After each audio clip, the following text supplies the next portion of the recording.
नमस्कार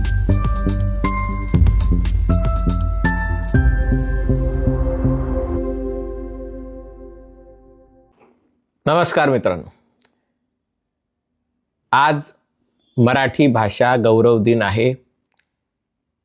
दुर्दैवाने महाराष्ट्राच्या विधिमंडळात मराठी भाषेच्या गौरवासाठी आयोजित केलेल्या कार्यक्रमाला 90% आमदारांनी अनुपस्थिती दाखवली. पण नंतर मात्र मराठीबद्दल आपला कळवळा दाखवण्यासाठी आपला आदर व्यक्त करण्यासाठी प्रत्येकाच्या समाज माध्यमांवर, सोशल मीडियावर, इंस्टाग्रामवर कवी कुसुमाग्रजांना, कोणी मराठी भाषेला अभिजात दर्जा दिल्याबद्दल पंतप्रधान नरेंद्र मोदींना त्यांचे आभार प्रदर्शन करण्याचे फलक मात्र झळकले. सकाळी सकाळी संजय राऊतांनी पुन्हा एकदा मराठीसाठी आपला हंबरडा फोडला.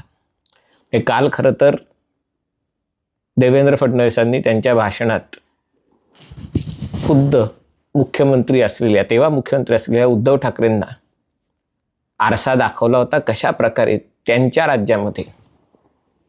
राज्यामध्ये हिंदी सक्तीचा निर्णय घेण्यात आला होता, 1ली ते 12वी आणि झाल्यास पदवी परीक्षेतही. पण तरी देखील संजय राऊतांनी आपली ती स्टेप लावली. मराठी शाळा बंद पडत आहेत, राजकीय नेते आपल्या मुलांना इंग्रजी माध्यमाच्या शाळेत घालत आहेत. इथे त्यांच्याकडे इस्पिकचा एक्का होता, म्हणून त्यांनी सांगितलं, मला अभिमान आहे, मी माझ्या मुलींना मराठी शाळेत घातलं.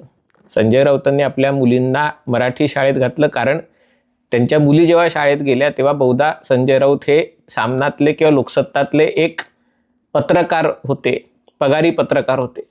ते खासदार झाले नव्हते. जर खासदार झाल्यानंतर मुली जन्माला आल्या असत्या तर त्यांच्या मुलीही बॉम्बे स्कॉटिशमध्येच गेल्या असत्या. पण म्हणून म्हटलं की संजय राऊत हा विषय नाही आहे, ही रड आजच्या दिवशी तरी रडायची नाही आहे. मी गेली अनेक वर्ष या विषयात काम करत होतो, नंतर सोडून दिलं. त्या मराठी अभ्यास केंद्राच्या लोकांबरोबरही काम करण्याचा त्यांचंही फक्त त्यांना राजकारण करायचं आहे मराठीच्या नावावर, बाकी काही हे करायचं नाही. कारण समिती बनवा, हे बनवा, त्याच्यातनं आमदारकी मिळवा, ह्याच्या पलीकडे काहीही त्याच्या मागे प्रेम असेल भाषेबद्दल, पण त्याच्या राजकीय आंदोलनातनं भाषेपेक्षा राजकारणाची पोळी त्याच्यावर भाजायची हा विचार आहे.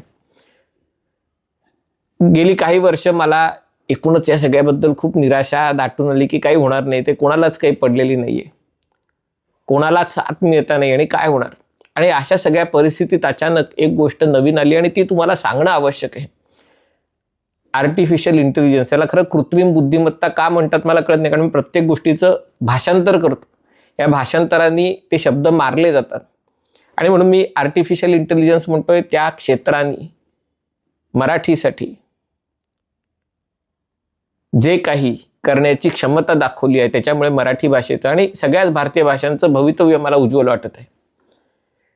मित्रांनो, जेव्हा मी मराठीसाठी काम करत होतो आणि तेव्हा माझा एक अहवाल ते तत्कालीन मुख्यमंत्री अशोक चव्हाणांच्या हस्ते प्रसिद्ध झाला होता. तेव्हा जे मराठीसाठी आग्रही असणारे कार्यकर्ते होते त्यांच्यात भांडण कशात होतं की कीबोर्डला कळपाट म्हणायचं का कळफलक म्हणायचं, मग त्याच्यामध्ये इन्स्क्रिप्ट करायचं का फोनेटिक करायचं. म्हणजे अशा गोष्टींवर इतके भयंकर वाद की त्याच्यामुळे कुठलाच कीबोर्ड लोकांपर्यंत पोचला नाही, कारण सगळा विचार सरकार केंद्रीय होता आणि तात्विक चर्चा मोठमोठ्या करायच्या पण प्रत्यक्षात काही करायचं नाही. तेव्हा ही मनसेची अकादमी होती आणि मनसेच्या अकादमीचेही लोक तेव्हा या सगळ्यात काम करत होते. पण शीर्षस्थ नेतृत्वाची इच्छा होती की आपण टाईप रायटिंग शिकूया, म्हणजे हे सगळं इन्स्क्रिप्ट, फोनेटिक या सगळ्याच्या. पण हे का वाचली मराठी, का वाचली? खरं तर ती संगणकीय मराठी तेव्हाच या लोकांच्या प्रयत्नांमुळेच बुडली असती, मेली असती. ती तेव्हा वाचली कारण तेव्हा स्मार्टफोन, पहिले आयफोन आला आणि मग अँड्रॉइड आला, आणि अँड्रॉइडमुळे जास्तीत जास्त लोकांपर्यंत पोचण्यासाठी अँड्रॉइडचं मालक आणणारं गुगल आहे. पण या सगळ्यांनी भारतीय भाषिक कीबोर्ड मोबाईलवर आणले, कारण तोपर्यंत परिस्थिती अशी होती की भारतात मोबाईल वापरणाऱ्यांची संख्या 90 कोटी वगैरे होती, पण साधा SMS करणाऱ्यांची संख्या, SMS करता येईल त्यांची संख्या 25%च होती. बाकी 75% लोकांना मोबाईलवर SMS करता यायचा नाही, कारण तो जो नोकियाचा फोन होता छोटासा, त्याच्यावर एका बटनावर 3 इंग्रजी अल्फाबेट्स अक्षरं होती. आता इंग्रजी तर 26 असतात, मराठी 52 आहेत. आणि त्यामुळे छोट्याशा मोबाईलवर मराठी अक्षर आणि त्याच्यात काना मात्रा वेलांटी आकार उकार कसं टाईप करायचं हेच कोणाला कळायचं नाही. आणि त्यामुळे लोक SMS वापरायचेच नाहीत, मिस कॉल द्यायचे. जेव्हा स्मार्टफोन आला तेव्हा लोकांकडे मराठी कीबोर्ड आले. सुरुवातीला इंग्रजीतून रोमन लिपीतून मराठी लिहिलं जायचं, पण नंतर आता बरेच जण मराठी टाईप करायला शिकले. ही चांगली गोष्ट आहे आणि त्याच्यामुळे ती भाषा प्रवाही राहिली. आता आर्टिफिशियल इंटेलिजन्समुळे काय झालंय, हा माझा स्वतःचा अनुभव आहे, ते मी सांगतो. आता मी डिसेंबरमध्ये पुस्तक प्रसिद्ध झालं, ते मराठीमध्ये प्रसिद्ध झालं. ते पुस्तक AI च्या माध्यमातनं, पूर्णतः ChatGPTच्या माध्यमातनं, अर्थात ते एकदम अख्खं पुस्तक होत नाही, एक त्याचं प्रकरण 5-5, 10-10 पानं हे करावं लागतात. त्याच्या माध्यमातनं मी इंग्रजीमध्ये भाषांतरित केलं आणि खरंच सांगतो इतकं उत्कृष्ट भाषांतर झालं.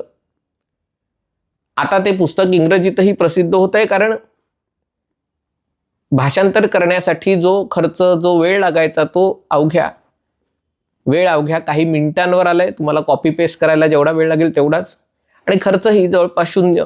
ते काही तुमचं ChatGPTचं किंवा जेमिनीचं किंवा याचं जे काही वर्गणी मूल्य असेल महिन्याला, अनेकांनी तर आता ज्यांच्याकडे जिओचा मोबाईल असेल त्यांना तर ते फुकटच आहे पुढचं वर्ष 1.5 वर्ष. ChatGPT पण 400 रुपयात मिळतंय. आणि त्यामुळे भाषा ही अडचण होती, ती अडचण उरलेली नाहीये. 2-3 गोष्टी सांगतो. एक माझे मित्र आहेत, त्यांचं पुस्तक हिब्रूमध्ये आहे, ते हिब्रूमधलंही इंग्रजीमध्ये अतिशय उत्कृष्ट भाषांतरित झालं. ती परवाचं उदाहरण घ्या. पंतप्रधान नरेंद्र मोदी इस्रायलच्या संसदेत बोलत होते, त्यावेळेला बेंजामिन नेतन्याहू हिब्रूमध्ये बोलले. ते लाईव्ह मोदी कानाला लावून ऐकत होते. पूर्वी या सगळ्यासाठी दुभाषाची गरज लागायची. आज दुभाषाची गरज लागेनाशी झालेली आहे. हे मी स्वतः अनेक कार्यक्रमात बघितलंय.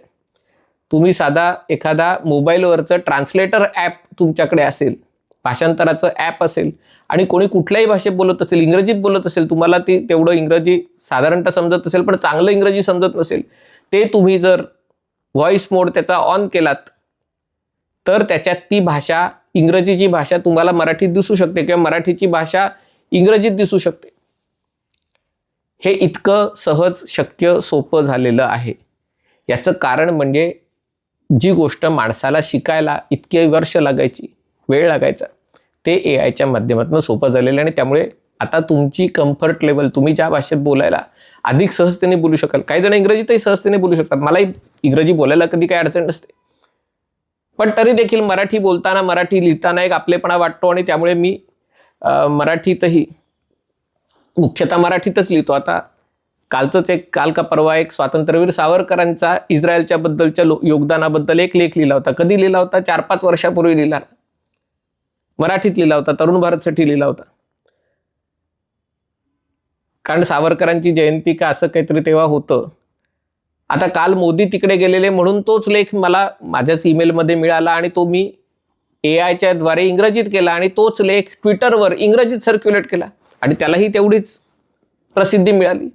आणि त्याचा अर्थ असा आहे की आता तुम्ही कोणत्या भाषेत व्यक्त होताय ते आता फार महत्त्वाचं उरलं नाही. ठीक आहे, अजूनही गणित, विज्ञान, वैद्यकशास्त्र असेल किंवा इंजिनिअरिंग, अभियांत्रिकी, याच्यामध्ये अजून ते तितकं भाषांतर होणार नाही. पण तुमची जी व्यवहाराची भाषा आहे त्याच्यात तुम्ही कोणत्या भाषेत व्यक्त होताय याला काहीही महत्त्व उरलेलं नाही आहे. ती कुठल्याही भाषेतून कुठल्याही भाषेत लाईव्ह, रिअल टाईम ट्रान्सलेट होणं, भाषांतरित होणं शक्य झालेलं आहे. मुद्दा फक्त असा आहे की आपण अभिमान बाळगण्याचा आणि तो प्रयत्न करण्याची गरज आहे. याच्यात धोका काय माहिती आहे का मित्रांनो? आता आर्टिफिशियल इंटेलिजन्समुळे काय झालं आहे, माणसाची विचार करण्याची क्षमता कुंठित झालेली आहे. याचा फटका आपल्याला पुढच्या 2-4 वर्षात बसणार आहे. आतापर्यंत कसं होतं, कोणाला वाढदिवसाचा शुभेच्छा संदेश द्यायचा असेल, कोणाला लग्नाचा द्यायचा असेल, काही निबंध लिहायचा असेल, कुठल्या गोष्टीचा अभ्यास करायचा असेल तर तुम्हाला प्रयत्न करून गुगलद्वारे माहिती मिळायची, पण ती शोधावी तुम्हाला लागायची. आता तुम्ही निबंध किंवा टिप्पण किंवा या सगळ्या गोष्टी AIला जसं सांगता तसं आता वाढदिवसाचे संदेश, 2 ओळींचा वाढदिवसाचा संदेशही तुम्हाला स्वतःला देता येत नाही.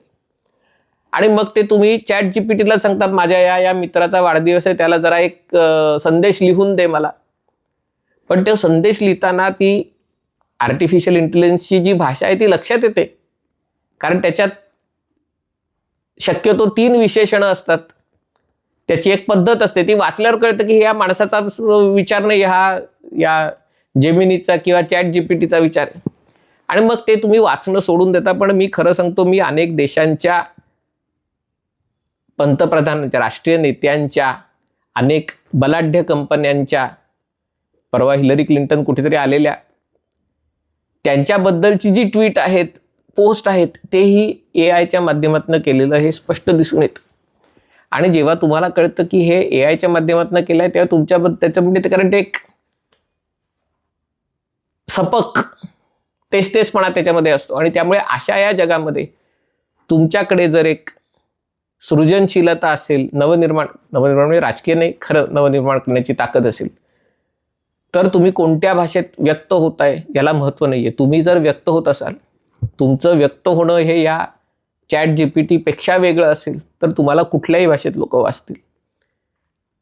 इंग्रजीला महत्त्व अशासाठी आलं कारण तुमच्याकडे इंग्रजी ज्ञान असेल तर तुम्हाला नोकरी मिळायची. आता ज्या प्रकारची वाट सॉफ्टवेअर इंडस्ट्रीची लागलेली आहे, लागणार आहे, ते बघता तुम्हाला इंग्रजी येत असूनही तुम्हाला काडीचाही फायदा होणार नाही. कुठली भाषा येत असो अथवा नसो, त्यांनी तुमच्या नोकरी धंद्यावर काही परिणाम होणार नाही. मुद्दा असा आहे की आता जी आपण सगळ्या आपल्या पिढीला मराठीतनं इंग्रजीत किंवा गुजराती, खरं सांगतो मराठीची अवस्था तरी बरीच बरी आहे असं मी ऐकलं. कन्नड भाषा जी अतिशय काय म्हणतात, सगळ्यात जास्त ज्ञानपीठ पुरस्कार कन्नड भाषेतल्या लोकांना मिळालेले आहेत. साहित्याच्या बाबतीत अतिशय उजवी भाषा आहे. या बेंगळुरू फॅक्टरमुळे कन्नडची अवस्था मराठीहून वाईट आहे, कारण तिथे इंग्रजीकरण मराठीच्या 10 वर्ष आधी सुरू झालं. हिंदीमध्ये बघा, मी परवा मी बोलल्यावर आपण टीका करायला मला कल्पना आहे, पण स्वतः पंतप्रधान नरेंद्र मोदींचं ट्विट बघितलं, ते सचिन तेंडुलकरची जी मराठी असायची की एका वाक्यात फक्त नाम आणि क्रियापद एवढंच मराठी, बाकी सगळे शब्द इंग्लिश, तसं मोदींच्याही हिंदी वाक्यामध्ये एका वाक्यामध्ये 4 का 5 शब्द इंग्लिश शब्द होते. अर्थात ते AI टेक्नॉलॉजी वगैरे सगळ्याबद्दल असल्यामुळे. पण आज ह्या प्रकारची हिंदी, एका वाक्यात 3 इंग्रजी शब्द, 4 इंग्रजी शब्द, अशी हिंदी आज सगळीकडे वापरली जाते. आणि वरिष्ठ नेत्यांच्या, वरिष्ठ उद्योजकांच्या, वरिष्ठ सेलिब्रिटींच्या ट्विटमध्येही ती वापरली जाते.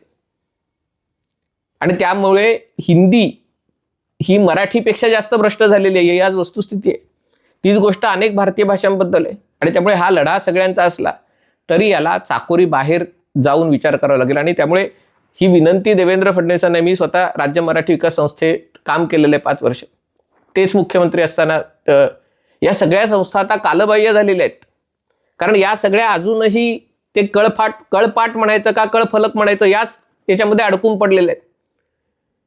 मराठी जर टिकवायची असेल, भारतीय भाषा टिकवायची असेल, AIच्या जगात टिकवायची असेल, तर कशा प्रकारे